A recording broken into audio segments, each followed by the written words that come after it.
What's up, everybody? Welcome back to the third and final episode of Ben on Sports this week.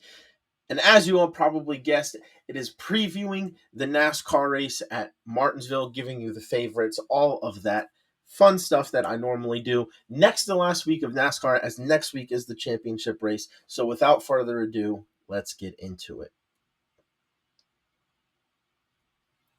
Some storylines going into Martinsville. Obviously, the big one, Chase Briscoe wins at a drafting track. He had not won in a drafting track at any level of competition coming into the race. Any NASCAR level of competition coming into the race. Makes a nice last lap move to get there with help from his teammate. Chase Briscoe locked into the round of four, having an incredible first year with Joe Gibbs Racing. And Joe Gibbs Racing has two of the final four cars locked in already. Teamwork ended up being very important, did it not? I just kind of hinted towards it. Ty Gibbs helps Chase Briscoe, pushes him towards the line, goes with him when he makes the move to the inside. The Toyotas finally worked together successfully, or at least Joe Gibbs Racing finally worked together successfully, and then ended up with a playoff driver clinching a spot in the championship four. And for Ford, Ford, as usual, was dominating large portions of this race. There's obviously a point of contention, it seems, between Team Penske and the RFK cars. Penske's kind of blaming it for losing them control of the race. I think there was multiple reasons why Penske lost control of that race. But maybe there is something there about the Ford manufacturers not sticking together as well as they normally do on a drafting track. And then maybe the biggest injustice of teammates working together also happened on the final restart. Kyle Larson and William Byron were controlling the race through 3/4 of the green-white checker to end the race. They were lined up, one on the inside, one on the outside, and they could have controlled that race, made sure one of them goes to victory lane and lock themselves in. And what happens instead? Larson comes down. You're like, okay, maybe Byron can push Larson to the win.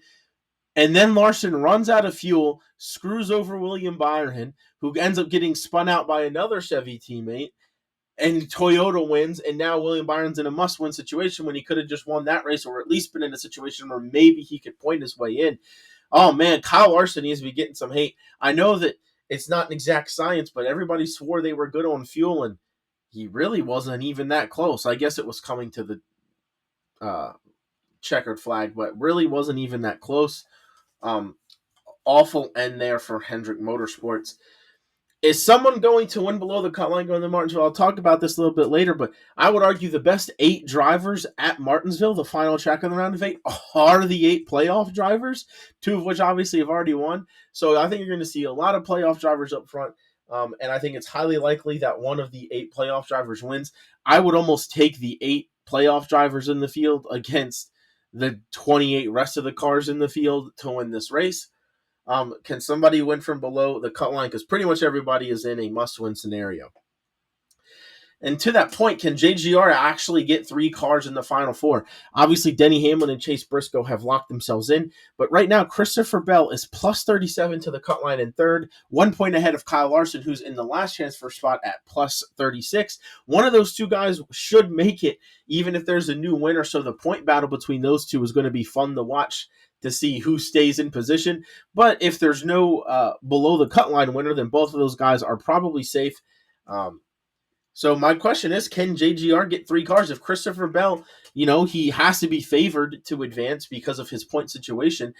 If Christopher Bell can advance, JGR would have 3 out of their 4 cars in the championship 4 at Phoenix. And you feel like if you have 3 of the final 4 cars and you can't win a championship, there's something wrong. So maybe JGR can do it. And I don't know if any race team has done that in this playoff format that NASCAR's been using since 2014. I know there's been multiple occasions of 2 drivers.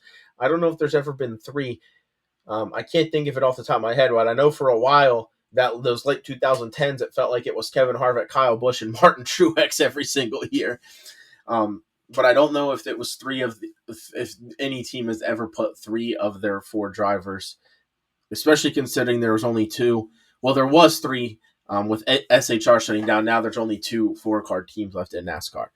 But I digress. It's certainly interesting to watch, and I think it's somewhat likely. I give it a greater than 50% chance. 23 and XI and Front Row Motorsports lawsuit update. They have been in court a lot this week. It doesn't seem like they're close to settling. There's still some very strong remarks being made. And I think within the next couple of weeks, there's going to be some decisions being made. But I still think this case is probably going to go full on to trial. It doesn't seem like they're close to settling. Some of the drivers, part of the driver council, or it seemed like they're trying to get involved and talk about how this is bad for them. All kinds of stuff happening in the lawsuit. That's definitely heating up as they inch closer to December. More news broke this week, and I don't think it was very much of a surprise. Daniel Suarez going over to Spire, staying with Chevy, going to Spire Motorsports to take over the 7 for Justin Haley, joining a Spire Motorsports team that has had some good speed on super speedways, has had some good speed on road courses, both places, probably the 2 tracks Daniel Suarez has been the most successful in recently. And they've also, I think Spire is a growing team, and Suarez is somebody that has won races at the Cup level, so that should be a very interesting pairing. Maybe it'll be fruitful for both sides. And then this is just something I wanted to remind everybody of. The 10th anniversary of the famous 2015 Martinsville race. Now, I don't know how many of you guys remember this. This was the second year of the new playoff format that we are currently still in. And it was an insane race, lots of lead changes, lots of big names up front, lots of big wrecks. Obviously, the 2 biggest moments came with less than 30 laps to go, less than 50, I think, actually. Some of the most famous moments in modern NASCAR history, and if you haven't seen them, I suggest you go back and at least watch the highlights of this race. But I'll go ahead and tell you, that was the race where Joey Logano was in the top 3 or 4 pretty much all day, was leading a bunch of laps, was out in first place. Matt Kenseth had just gotten wrecked out of the race. He wasn't in the playoffs. Logano was. And there was obviously some controversy a couple weeks earlier where Logano wrecked Matt Kenseth, NASCAR legend Matt Kenseth, and cost him a chance to continue on in the playoffs by wrecking him.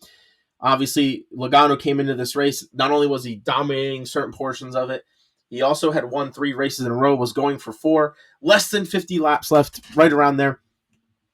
Logano going for the win, and Matt Kenseth, without a hood on his car, completely bent up and broken, way too many laps down, not really competitive in the race, absolutely cleans Joey Logano out, totals his car, and takes him out of the race, desperately hurting or severely hurting his championship 4 odds.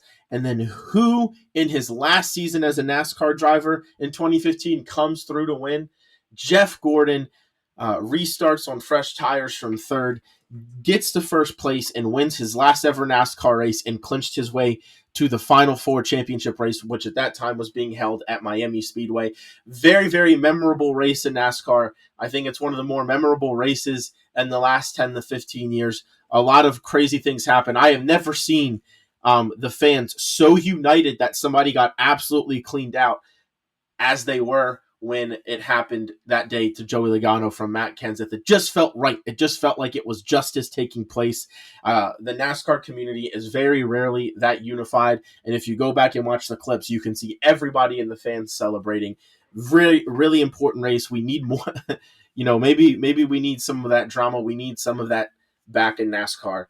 But I highly recommend you go back and at least watch the highlights. That is a legendary race in NASCAR history. And I can't believe it was 10 years ago because that makes me feel really old. I feel like it was just a couple seasons ago.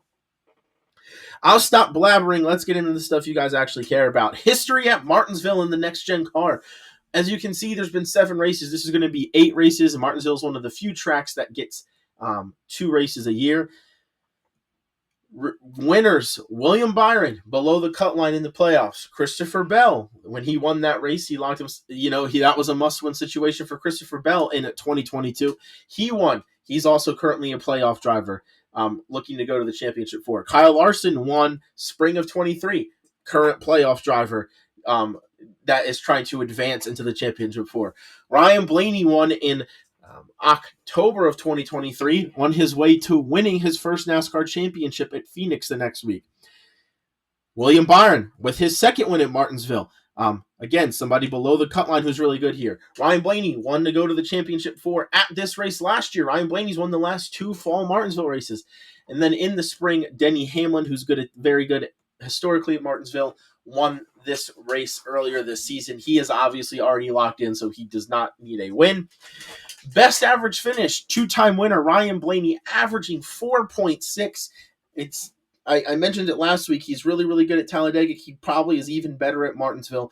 Been the best driver here in the next gen era. Kyle Larson has won a race and is right there at the top, averaging a 5.4 finish.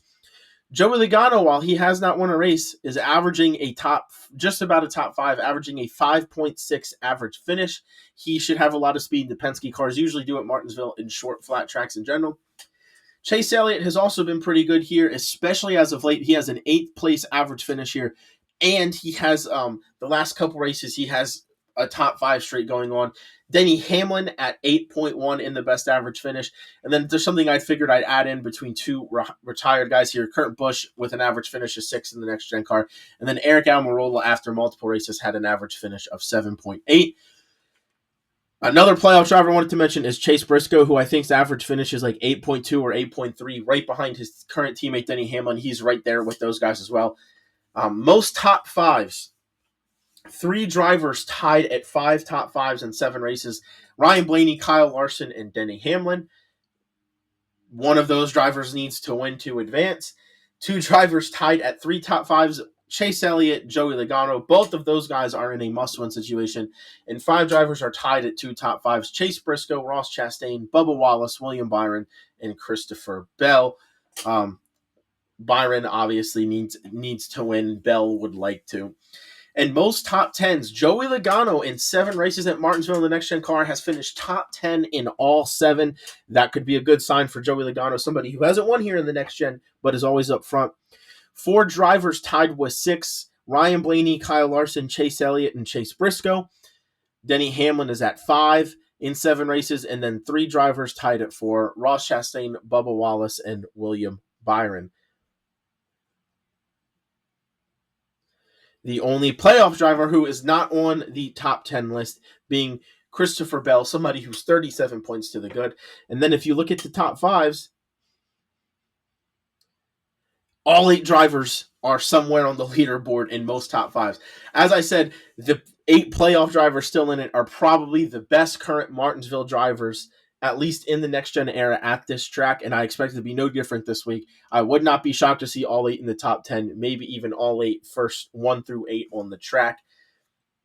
But there is still some non-playoff drivers who are pretty good on this track as well, or at least drivers who have been eliminated from the playoffs. Let's get into my favorites this week to win at Martinsville. Team rankings. Team Penske, I think, has to be the favorite. Logano and Blaney are both really, really good here. 2 of the top 3 or 4 drivers here. Blaney has won this exact race 2 years in a row. Needs to make it 3 to advance to the championship. Hendrick Motorsports has won here with both Kyle Larson and William Byron. William Byron is in a must-win situation. Hendrick Motorsports has always been fast. Even thinking back to the Jeff Gordon days, Jeff Gordon and Jimmy Johnson were both really fast here, and really Hendrick has never stopped being fast here. Joe Gibbs Racing is usually pretty quick here. These are the top 3 teams in NASCAR. These top 3 teams, right? My 3 favorite teams to win. They're the top 3 teams in NASCAR. Those 3 teams make up all 8 of the remaining playoff drivers. They have won every championship, I think, since Martin Truex Jr.'s 2017 championship, which was kind of also JGR's. It's kind of like an association right there with Furniture Row, and Martin Truex Jr. would come over. And then before that, it was 2014 with Kevin Harvick. So there's a reason why these 3 teams are at the top, and being good at Martinsville is so important in this playoff format. 23XI with Bubba Wallace loves this track. Tyler Reddick maybe isn't as great. I still think Reddick could be good at this track, and 23XI should bring speed. But Bubba Wallace, going all the way back to the Richard Petty Motorsports days when he was in the 43, has been really good at Martinsville. It's one of his favorite tracks. He has good finishes here. He's one of a top 10 driver at this track. I think Bubba Wallace alone could get 23XI a good day. and maybe even Tyler Reddick. And then Trackhouse Racing, this was a toss-up with RFK. RFK has some good days here. Brad Kozlowski isn't bad here. Chris Busch and Ryan Preece aren't bad here. It's that short track type that RFK likes. But I'm going to give it to Trackhouse because Ross Chastain has been very, very good at Martinsville in his career. I think SVG even has a top 10 year, or maybe it was an 11th place finish in the fall race last year. I think Trackhouse, even if it's just Ross Chastain, should bring some speed this weekend. Individual driver rankings, my favorited drivers to win this race. Ryan Blaney is got to be the heads-on favorite, needs a win to go to the championship 4. Loves this type of track. William Byron is right behind him. They both have 2 wins in the next gen. They have combined for 4 of the 7 wins at Martinsville in the next gen car. I think William Byron and Ryan Blaney are going to be duking it out in the top 3 all day on Sunday. Chase Elliott third. While he doesn't have a win in the next gen, he's on a hot streak in Martinsville. He has very good numbers here, and I think Chase Elliott knows he needs to win. If he qualifies well, I think he will get that opportunity. Joey Logano, the only driver with a top 10 finish at every next-gen race in Martinsville. I don't see why he's not going to be fast this week. Has a lot of top 5s as well. Hasn't won yet, but Joey Logano is usually pretty good at Martinsville. Maybe this is when he finally gets his first win, and he does Joey Logano things and locks himself into the championship 4 through winning a race when maybe he's not one of the faster guys in the series all year. Kyle Larson has a win here, has very good numbers here. Kyle Larson, I think, will be at the front all day. Denny Hamlin, I think, has an incident or 2, which is why his average finish is a little bit lower. But I still think Denny Hamlin is very good at Martinsville. He has some Martinsville clocks. He likes those Martinsville clocks. He's from down there in the, South Virginia. It's kind of like his home track. He's already locked in, but why not win race number 61 of your career? Get some momentum going to Phoenix. Denny Hamlin should be up front all day. Christopher Bell, I have at number 7. He won this race in 2022 to lock himself into the championship 4. Can he win another fall Martinsville race to do the same thing? I don't think he needs to win. He just needs to outpoint Kyle Larson, which is why I'm going to be watching the 5 and the 20 all day. Neither of them need to win, but both of them would like to win, but they are really racing each other on points because at least one of them will advance on points, and they're only separated by 1 at going into this race. Chase Briscoe has been very good at Martinsville as well, in lesser equipment. You add in the fact that Joe Gibbs Racing has been very good here. I almost put him above Christopher Bell, but I think Christopher Bell, coming in a little bit more desperate, might perform a little bit better. I can't believe some of the guys I have outside of the top 5 that I think are going to be fast this week, but I do think desperation plays a part in it. I'm just now realizing the drivers that I listed as my 4 favorites are the 4 drivers below the cutoff line. And then the next 4 are the 4 drivers above the cut line in the playoffs. Again, I think you're going to see the playoff cars all just jumbled up at the front in the top 10 all day. Add Chase Briscoe to that list. They've been the hottest team in NASCAR the last 2 or 3 months. He's won 3 races this year, 1 last week. He's always been good at Martinsville, even before getting at Joe Gibbs Racing. I think Chase Briscoe could be competitive and a dark horse win candidate this week. Bubba Wallace, he's out of the playoffs, but he's never won 2 races in a season. He has 1 this year. Can he get his second one, and this will become the first year he wins 2 races in a season? He likes Martinsville. He's had some top 5 finishes there in the next gen. He's been fast this year. I think Bubba Wallace and the 23 team is bringing speed more consistently than they have maybe ever to tracks. So I expect to see Bubba Wallace to be uber competitive this weekend at a track that he likes, maybe vying for a top 5 with the playoff guys. And then Ross Chastain has pretty good numbers. Not very good, because very good numbers go to the guys at the top of this list. But Ross Chastain has had some quite good finishes here. He likes Martinsville. He seems like he always finds a way around these short tracks in a quick way. Even if Trackhouse doesn't give him the fastest car, I think that continues this weekend. And I think Ross Chastain should be in the mix for a top 10 all day. Put in the comments below, before I move on, put in the comments below who you think is the favorite to win this race, who you think is going to win this race, whether it's a team, like as in like a greater organization, or a specific driver. Put in the comments below who you think is winning this weekend. Current playoff standings, Briscoe and Hamlin. If you're wondering why Hamlin has less points than some people, why is he above them? Well, as always, the yellow means they won and are locked in. So Briscoe and Hamlin are both locked in. Um, on wins, no matter what happens, they can finish last and next to last. They will be racing for the championship at Phoenix. Christopher Bell plus 37 to the cut line. Kyle Larson plus 36. You've heard me talk about it a couple times. One of those drivers is probably going to make it because that many points, especially at Martinsville, if you just get a good amount of stage points in the first stage, you might be locked in. But those two guys I find it most likely, unless one of them wrecks or something crazy happens, those two guys and Bell and Larson will be racing each other all day, because even if one of the drivers below the cut line wins, one of them still makes it. That's the advantage of the situation they're in. Both of them could also win, as they both have won at this track, but both of them can also point their way in. So who wins the point battle between Bell and Larson? There's still a world where both of them point their way in, and nobody below the cut line does win. And then you can see here the four guys below the playoff cut line. William Byron, after that spin, is minus 36. Without that spin, he could be in the teens, and that's a reasonable advantage. That's a reasonable amount of points to make up in one race. Logano minus 38, Blaney minus 47, and Chase Elliott is the only one who's mathematically in an actual must-win situation at minus 62. I would argue all four of those drivers that are below the cut line need a win. All four of them are capable of getting it. Put in the comments below what two drivers you think advance. I know I just asked you to put in the comments who you think is going to win, so maybe put in the comment who you think is going to win this race and what four drivers are advancing. Obviously, Chase Briscoe and Denny Hamlin are advancing, so it's really who do you think advances between the other six? Do you think three of the Joe Gibbs cars make it, or do you think somebody wins and Larson passes Bell and then Christopher Bell doesn't make it? Whatever you think, put it in the comments below. I want to see your guys' predictions. And then, as always, going into the next to last race of the season, I still have them color-coded, and what a fitting result. The 7 drivers that I said have been most of the year have been the best 7 drivers. The 7 drivers that I have pegged as championship contenders are all here in the round of 8 with a chance to advance. And then there's Joey Logano, who should be in blue. I don't know why Chase Elliott's in blue. It should be Joey Logano. I don't know how that happened. But Joey Logano, the wild card, being the 8th driver.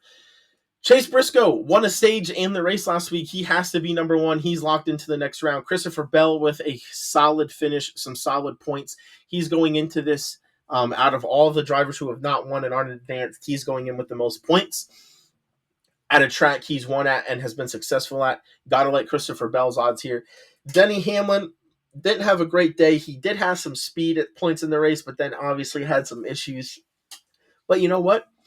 Not only is he good at Martinsville, but he's also locked in. So I'm not going to drop him too far in these power rankings because he's locked in. Kyle Larson at 4. He's currently in the final 4 for the playoffs.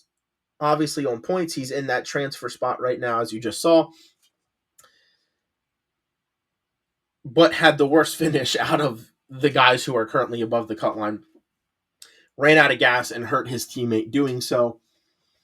That's why he's in the 4th position. William Byron had speed, maybe even could have won that race if a couple things had went differently at the end there. William Byron likes this track. He's won it twice. I'm going to give William Byron 5th on the power rankings. Ryan Blaney and William Byron may be interchangeable. Ryan Blaney had a rough day. They were fast and up front all day, got good stage points, and then at the end just kind of struggled getting back to the front after they had to pit and a couple things went wrong. But Ryan Blaney is arguably the only driver better than William Byron at Martinsville. I still have a little bit more faith in Byron, but Blaney very well could win this week. I did make him my favorite. He's 6th. Joey Logano, again, was out front for the vast majority of that race in some way or fashion. Got enough stage points for it to be interesting, and then the same thing happened with Ryan Blaney. They were working together, and they got shuffled out to the back. They had a pit when other people didn't, and it was just a whole ordeal. He's good at Martinsville as well, but he hasn't shown as much speed as Byron and Blaney, in my opinion, and both of those guys are also good at Martinsville. And then Chase Elliott is last because he's the only one that wrecked out, and he's the farthest points away. And I honestly think the other 3 drivers have a better chance than Chase Elliott at winning. Not saying Chase Elliott has no chance. I think Chase Elliott very well could win this race. He's pretty much always competitive at this track, but just right now going into this race, I have him last in the power rankings, and I think that's fair. I think this is going to be a really exciting race at Martinsville. So if you guys have the time while you're watching NFL, turn it on. This is going to get crazy. 4 drivers know they need to win. 2 drivers battling on points. It's going to be fun, crazy, exciting. Rarely do we get a matchup of 8 playoff drivers at a track where all 8 of them are very good. This should get, again, I'm very excited for this race. I'm going to be watching it while I'm watching my football on Sundays. Plenty of stuff going on. There's some more basketball scrimmages happening this weekend. NBA, minus a scandal, has had a great start to the season on terms of quality of games. The World Series is starting up on Friday. The NHL is back. So much on. Enjoy your sports clips. Find some time to put NASCAR in there, everybody. It's a crazy world, so take care of yourself. Take care of your families. Thank you for taking time out of your days, your weeks, and your lives for listening to this episode. Please like, comment, and subscribe. Peace out.